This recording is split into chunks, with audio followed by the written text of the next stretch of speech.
விருச்சிக ராசி அன்பர்களே, இந்த மாத பலன்படி மன தைரியமும் தன்னம்பிக்கையும் அதிகரிக்கும். குடும்பத்தில் கருத்து வேறுபாடுகளின் போது மௌனம் காப்பது நல்லது. பேச்சு திறமையால் காரிய வெற்றிகள் உண்டாகும். குடும்பம் சார்ந்த விஷயங்களில் கவனமாக இருக்கவும். புதிய வீடு வாங்கும் எண்ணம் மேலோங்கும். எதையும் தீர ஆலோசித்து செய்வது நல்லது. உறவினர்கள் வழியில் கூடுதல் செலவுகள் இருக்கும். உங்களுக்கு தேவையில்லாத மனக்கவலையும் கடன் தொல்லையும் ஏற்பட வாய்ப்பு உள்ளது. இருப்பினும் பண வரவும் நன்றாக இருக்கும். கணவன் மனைவி வகையில் ஆரோக்கிய குறைவு ஏற்படும். பொது காரியங்களில் ஈடுபாடு உண்டாகும். கோர்ட் வழக்கில் இழுபறி நிலை நீடிக்கும். எதிரிகளின் பலம் குறையும். உத்தியோகத்தில் உயர் பதவிகள் தேடி வரும். தொழில் வியாபாரத்தில் மந்த நிலை காணப்படும். விசாகம் 4ஆம் பாதத்தில் பிறந்தவர்களுக்கு தன காரகரான குரு, தைரிய காரகரான செவ்வாய் அம்சத்தில் பிறந்தவங்களுக்கு இந்த மாதம் அதிர்ஷ்ட மாதமாகும். சப்தமஸ்தானத்தில் சஞ்சரிக்கும் குருவால் வாழ்க்கையில் எதிர்பார்த்த வளர்ச்சி அடைவீர்கள். இதுவரை இருந்த சங்கடம் விலக ஆரம்பிக்கும். குடும்பத்தில் சுப நிகழ்ச்சிகள் நடந்தேறும். திருமண வயதினருக்கு வரன் வரும். புதிய தொழில் தொடங்கும் முயற்சி நிறைவேறும். அரசு வழியில் எதிர்பார்த்த அனுமதி கிடைக்கும். ஆதாயம் அதிகரிக்கும். உத்தியோகம், தொழில், வியாபாரம் போன்றவற்றில் ஈடுபட்டிருப்பவர்களுக்கு விருப்பம் பூர்த்தியாகும்.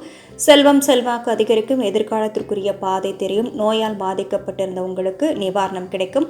ஆரோக்கியம் சீராகும். அலைச்சல் குறையும். குடும்பத்தில் இருந்த பிரச்சனைகள் முடிவிற்கு வரும். சிலருக்கு புதிய சொத்து சேரும். கலைஞர்களுக்கு புதிய ஒப்பந்தம் கையெழுத்தாகும். மாணவர்களுக்கு மேற்கல்வி முயற்சி அனுகூலமாகும். அனுசம் நட்சத்திரத்தில் பிறந்தவர்களுக்கு வீரிய காரகரான செவ்வாய், கர்ம காரகரான சனி அம்சத்தில் பிறந்தவங்களுக்கு இந்த மாதம் யோகமான மாதமாக இருக்கும். உங்கள் ராசிநாதன் செவ்வாய் 6ஆம் இடத்தில் ஆட்சியாக சஞ்சரிப்பதால் இதுவரையில் இருந்த சங்கடங்கள் விலக ஆரம்பிக்கும். எதிர்ப்புகள் மறையும். இழுபறியாக இருந்த வழக்குகள் முடிவிற்கு வரும். உடல்நிலையில் இருந்த சங்கடங்கள் காணாமல் போகும். துணிச்சலாக செயல்பட்டு நினைத்ததை சாதிப்பீர்கள். இந்த நேரத்தில் உங்கள் நட்சத்திரநாதன் சனி வக்ரமடைவதால் உங்கள் சந்தோஷத்திற்கு ஏற்பட்ட தடைகள் விலகும். நினைத்ததை இனி சாதிப்பீர்கள். விருப்பம் பூர்த்தியாகும். குருவின் பார்வை ராசிக்கு உண்டாவதால் உங்கள் செல்வாக்கு உயரும். குடும்பம், தொழில், உத்தியோகத்தில் இருந்த நெருக்கடி நீங்கும்.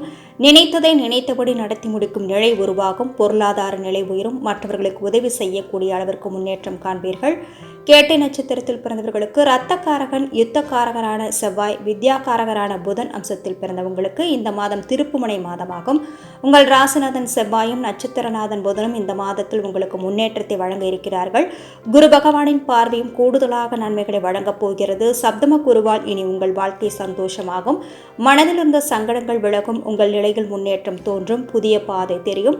தம்பதியரிடையே இருந்த சங்கடம் விலகும். சிலருக்கு திருமணம் நடந்தேறும். உடல்நிலையில் இருந்த பாதிப்புகள் விலகும்.